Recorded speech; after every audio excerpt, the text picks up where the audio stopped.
We have a lot of data for you to digest today, but let's go through some of this information. Foreclosures and new bankruptcies are still below the pre-pandemic level. Only 47,000 foreclosures were started in the third quarter of 2022, which to me just puts the size and scope of what happened back in 2008 into perspective. Check out this graph. On the right-hand side are your 47,000 people. And look at the left-hand side, how much bigger it is. So question, do you believe what Joanna is about to tell you? Let us know down in the comments down below. None of that action that Brian has been talking about has been happening for 14 years because the credit market changed after the 2010 qualified mortgage rule. Now, most loans are 30-year fixed mortgages, and people's wages rise almost every year. We had multiple refinancing waves in 2012, 2016, 2020, and 2021. I agree with that because I think we're going to see a massive rise in both. Why? Well, people can't pay their record debt at record interest rates right now. And wages are actually going down when you consider inflation. And that qualified rule thing, do you really think that fixed everything? Because we're writing loans with ratios higher today than I've ever seen. High credit scores dominate mortgages, as they always have, but now at the expense of everyone outside of that powder blue on this graph. In short, if you don't have a 760 credit score, you're going to have a hard time finding financing. And did you know in your non-QM loans that they have higher credit scores than you have on your Fannie and Freddie loans right now? Guys, these are not subprime borrowers. And I mean, yeah, it's true. If you want to close loans, make sure they have Christ-like credit.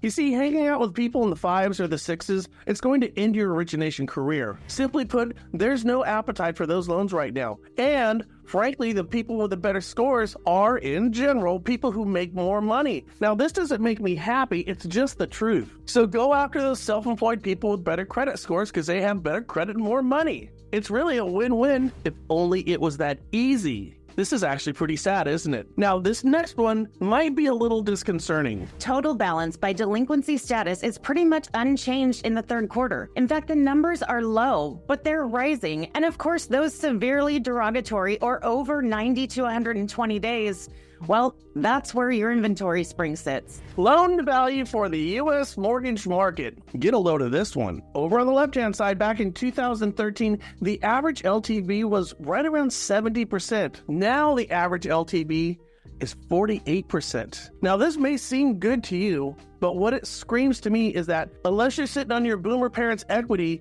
you're probably not going to get a house. And if you do get one, you're just going to scrape and claw to get in. Remember those high ratios I was telling you about? It's real. Affordability.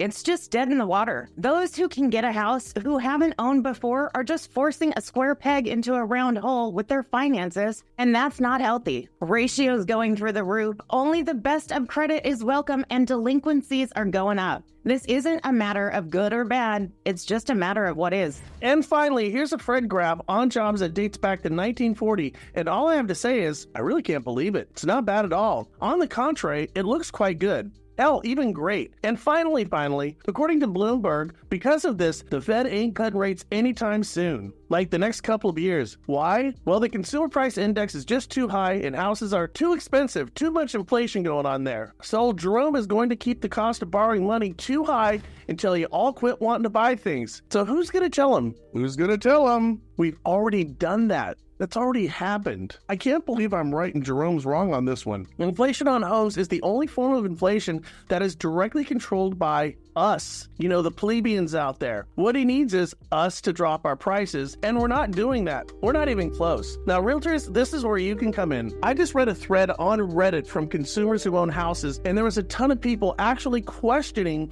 if their realtor was looking out for their best interest because they weren't getting the prices on their houses. So as a realtor, you need to set expectations when you're on these listing presentations and let them know the market is soft right now and they're not going to get yesterday's price today. If you do that, we might move more houses, bring these values down a little bit, and everybody in that situation wins. Hope this helps. You need to work with people who make more money. And I'll tell you, self-employed people, they make about twice as much as W-2 people, and they're underserved. That all comes down to non-QM. Talk to my friends over at Oak Tree. They can help you get in front of self-employed folks.